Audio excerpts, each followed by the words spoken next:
All right, today should be fun, but I have to warn you, this is going to be a little bit of a rant, and oh, I can feel quite angry about today's topic. So I was having this conversation during a CopyMentor qualification call. This is like the first call that you have with me if you want to become if you want to be mentored by me as a copywriter. And this guy was telling me he spent $10,000 on a coaching program on credit. He's also spending money on school. He also has a new family. And basically, I told him, like, I would not take his money unless he made the money to pay for working with me from client work. And I was thinking about it afterwards, and it made me think of this song by, honestly, like my favorite band in the world. The band is Tool, and they're well known for some kind of dark music that channels some negative emotions. The song is Ticks and Leeches. So I want to talk about ticks and leeches in the coaching industry today. These are the proven direct response marketing, copywriting, and entrepreneurship success strategies you can use today to write your own ticket and create the life you want. I am Roy Furr, and this is Breakthrough Marketing Secrets. Now, here's today's breakthrough. All right, so even as I am telling you that I did not want to take the money for this guy, from this guy, I will say today's episode is sponsored by me and specifically my CopyMentor program. It is a coaching program, a mentorship program for professional working copywriters designed to help you become a better copywriter and to help you build your copywriting business, to increase your financial success as a copywriter, and to give you confidence in your own ability to create success.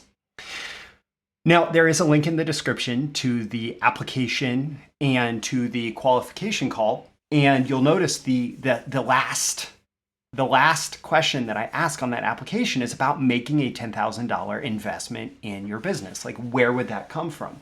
Because I am serious about this. I want you to make responsible financial decisions, even if that involves investing a lot of money with me to help you grow your copywriting business and career.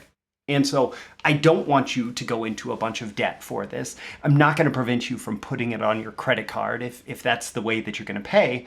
But I believe in like paying off your credit card every month and having the money to invest in things like this.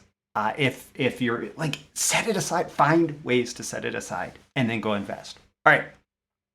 So let's talk about these ticks and leeches. I'm going to start with this observation of how other coaching programs are sold. And I've been through coaching programs that teach this method of selling. I've been through courses and everything that I invested in that teach this method of selling. They're not asking, does he or she have money set aside that can be invested? And, you know, for smaller things, obviously, like people are buying things all the time. People buy things all the time. But for these bigger coaching investments, they're not asking, does this person have money set aside that can be invested? They're asking, does he or she have access to money? And many times it's, does he or she have access to credit? And I have explicitly heard it said that you basically, as the salesperson for these high ticket programs, want to go help someone take out new credit cards, new lines of credit in order to invest in your services. And man, I could have had probably easy into the 5 figures in the last month if I really wanted to close certain sales and get people to invest on debt. I turned away that revenue because I don't believe in asking this question, does he or she have access to the money? I don't care if what I teach you is going to create return on investment. Pushing hard for debt, pushing hard to get your people to go into debt is toxic financially. It's parasitic. You are a tick and a leech, and you are just sucking them dry. Now, man, and it bugs me because some of my some of my greatest teachers in marketing and selling have taught this, and it just rubs me the wrong way. I do have to say that this absolutely exists inside a modern toxic culture of debt. And I don't talk about this much, but frankly I should, right? Like, we have a very toxic culture of debt, top to bottom. Top to bottom. So things like higher education is bought on debt. Houses are bought on debt. Cars are bought on debt. And it gets even worse when you get down into consumer goods and discretionary spending that's bought on debt. Now, there is a distinction here. I spend pretty much all the money that I spend on a monthly basis. If I can put it on a credit card, I put it on a credit card.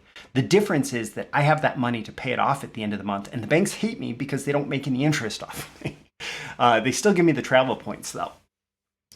But this isn't just a consumer psychology problem. We're not just so the US national government and most governments around the world are setting a really terrible example. Our national debt is as big as the entire economy, actually bigger, which means that basically an entire year's worth of income could go towards paying the national debt. An entire year's worth of all the money moving around in the economy could go towards paying the national debt, and it still wouldn't be paid off. So there's this culture of debt from top to bottom.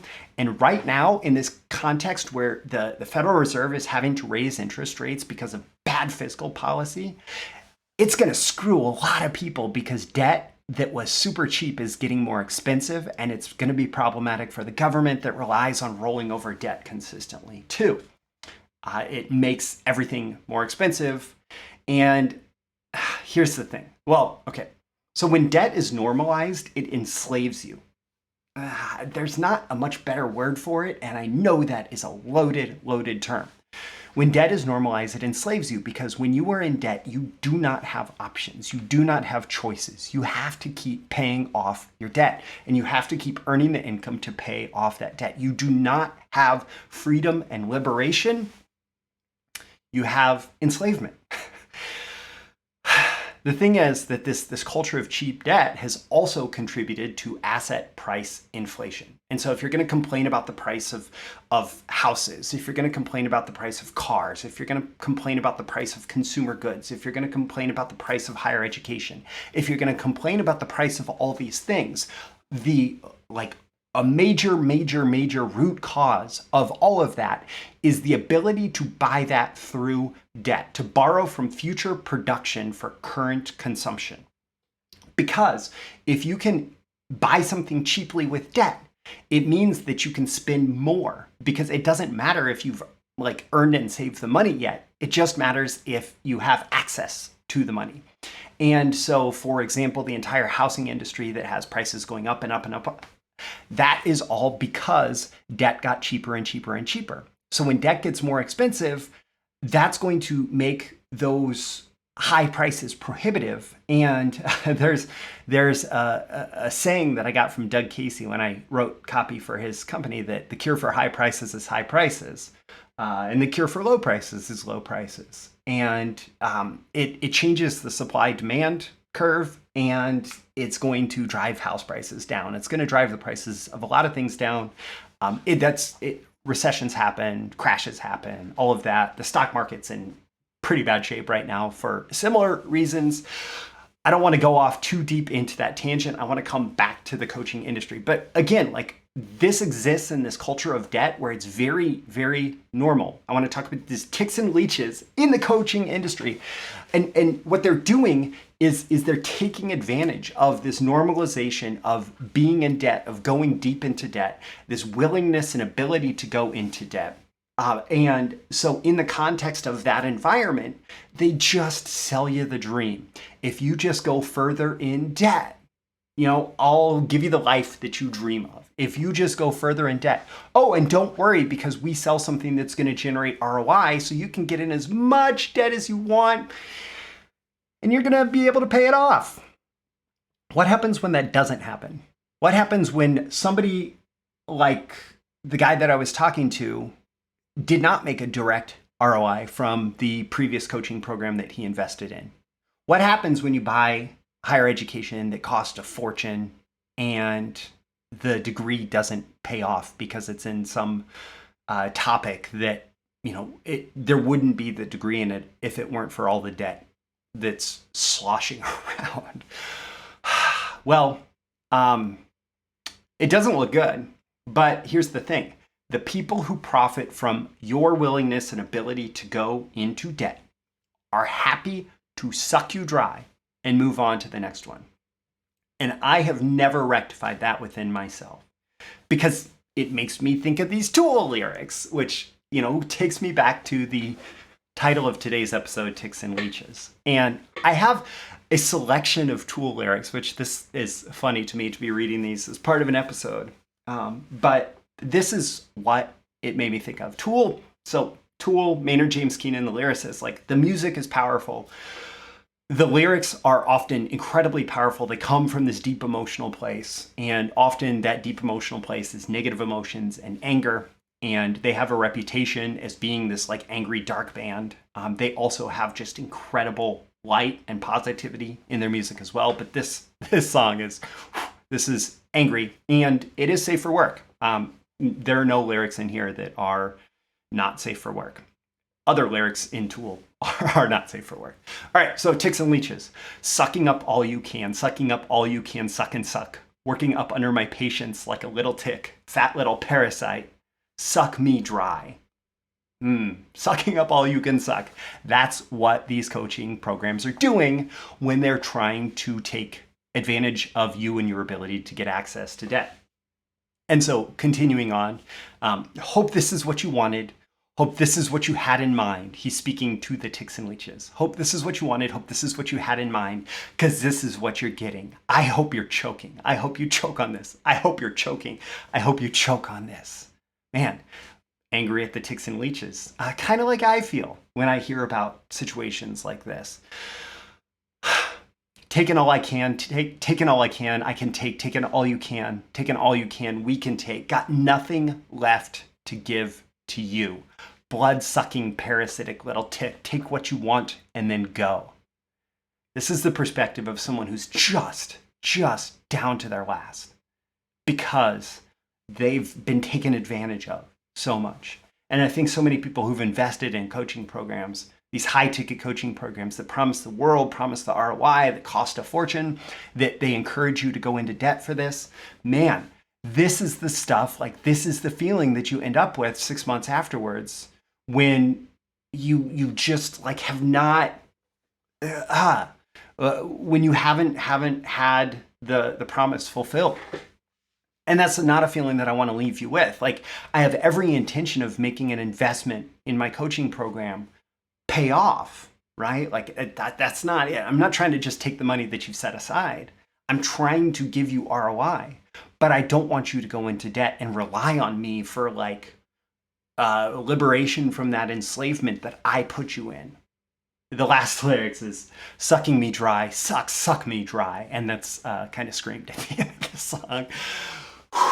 Man, I can't stand this situation that is created by these coaches, these ticks and leeches, these fat little parasites. I don't want to further enslave you to debt. I want to liberate you, even if that means not taking your money today. These people that tell me that they would go into debt to they take out another credit card to invest in my coaching. Man, no. I want to challenge you to go off and earn it before investing.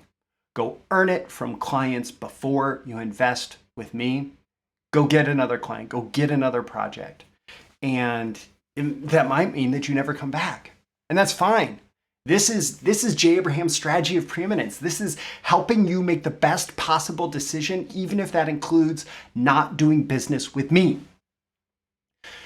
And responsible financial behavior is the biggest lesson beyond anything that I could give you in coaching. Just being responsible with your money. Setting aside some for those investments that you want. Not going into debt. Not being drained. Not being sucked dry. Yeah. But if you are qualified, if you are serious about growing yourself as a copywriter, and it's something where you are able to make a significant investment in yourself and your future, it is something that can continue to pay off for the rest of your life. And I encourage you to book a qualification call with me. The way that you do that is you check the link in the description, you go to that link, you fill out the application, you schedule your qualification call. I do just ask that at a bare minimum, you have to have earned at least $10,000 US dollars from copywriting, preferably a lot more, right? But if you've earned at least $10,000 from copywriting, it tells me that you have, that you actually can do it, that you can actually do it, that you can go out and earn money from copywriting, that you've gotten over whatever lack of inertia that holds people from ever getting started, and that you figured out how to get started. You've gotten traction on your own. Because once you have that initial traction, I can help you rapidly accelerate your copywriting success. I'm Roy Furr. This is Breakthrough Marketing Secrets. Check that link in the description if it's relevant to you. And man, I hope that in your business you don't take advantage of people's ability to access debt in order for you to stack up cash. That's it's not a great way to be a human being. All right, rant's done. Thanks for tuning in for this episode. I'll catch you again next time. Thank you once again for tuning in to this daily episode of Breakthrough Marketing Secrets. Remember, check out the links with this episode for even more value. Now make sure you like, comment, share, subscribe, and engage in every way you can to keep this show going and growing and delivering daily value to you. I'll catch you soon for your next big breakthrough.